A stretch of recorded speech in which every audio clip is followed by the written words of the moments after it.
मुरीद खास ने जनाब डॉक्टर सजाद हाशमी फैसलाबाद को इमदाद अकादमी के चेयरमैन ने और इमदाद हुसैन इमदाद के बेटे ने।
कुरान पर है नहजे बलागर की हुई पता पक्का दूसरे सालत से उन्होंने सुना जरा मेरे गुजारे कुछ पाई कुरान पर है नहजे बलागर की हुई यानी नबी के दोष पे शेरे खुदा के पाँव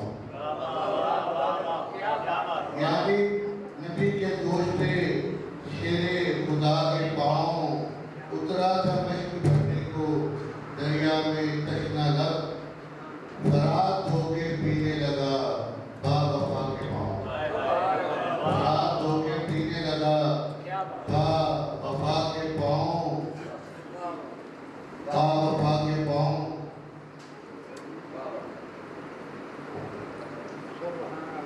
बाबा जी पंजाबी सुनाओ। ਇਹ ਕੜਿਆਲ ਵਾਲੇ ਸੁੱਤੇ ਹੀ ਰਣਜੀਤ ਮਹਾਰਾਜ ਦੀ ਸ਼ਿਕਾਇਤ ਹੋ ਕੇ ਵਾਹ ਹੀ ਨਹੀਂ ਕਰਦੇ, ਜਿਹੜਾ ਕਰਦੇ ਵੀ ਵਾਹ ਕਰਦਾ ਸੀ। ਕੋਈ ਬੰਦਿਆਂ ਨੂੰ ਹੌਸਲਾ ਦੇਈਦਾ ਹੁੰਦਾ नहीं है मेरा हौसला नहीं, उन्होंने नजरें बंद कर दी। पंजाबी सुनाओ। ਯਾਰ ਥੋੜਾ ਜਿਹਾ ਦੱਸ ਦਿਆ ਕਰੋ। ਘਰ ਜਾ ਕੇ ਸੋਣਾ ਹੀ ਜੇ। मोहब्बत अमन प्यार ते एकता दा सबा सबदा सबदा थी कपड़ा। क्या बात, वाह वाह वाह वाह वाह वाह। अमन मोहब्बत एकता। हुसन अमन मोहब्बत ते एकता दा सबदा सबदा थी कपड़ा दे। मेरी गल ते मगर जरूर लगना, मेरे पीछे बेशक ना आवे। मेरे पीछे बेशक ना आवे दे। मेरी गल दे मगर जरूर लगना, मेरे पीछे ਮੇਰੇ ਮਗਰ ਬਿਸ਼ੱਕ ਨਾ ਆਵੇ ਜੇ। ते मेरे वास्ते रोशनी छड़ गए। मेरे वास्ते रोशनी छड़ गए ने इस वट एहसान नू टालदा नहीं। मेरे वास्ते रोशनी छड़ गए ने इस वट एहसान नू टालदा नहीं। रहना खुले सियाम दा मंजला दे, तेरे एवें मज़ारां ते बाज़ार। तेरे एवें मज़ारां ते बाज़ार नहीं।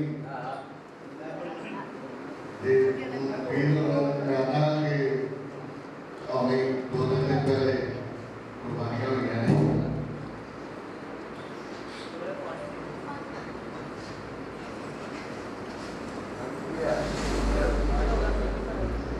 जो और सुना दें कि मैं ओदी तस्वीर बना के अखा खोल दिया। मैं ओदी तस्वीर बना के अखा खोल दियागा, पर इश्क दी तोड़ बुझा के अखा खोल दियागा। फिर ओदी अख विच अखा पा के तकना सौखा काम नहीं।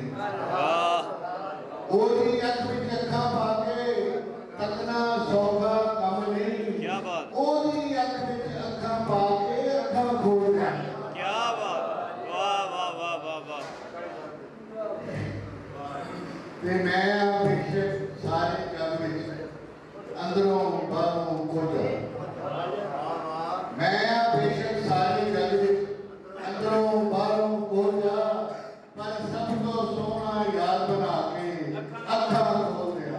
क्या बात, सब तो वाह वाह वाह वाह। याद बना के अखा खोल दियागा। ते हो के सिर भरने लोकी जावन जिस पे कोल, ओनू अपने कोल बुला के अक्का खोल दिया। क्या बात, वाह वाह वाह वाह, कमाल। अल्लाह ਵਾਹ ਜੀ ਵਾਹ। बहुत अच्छे।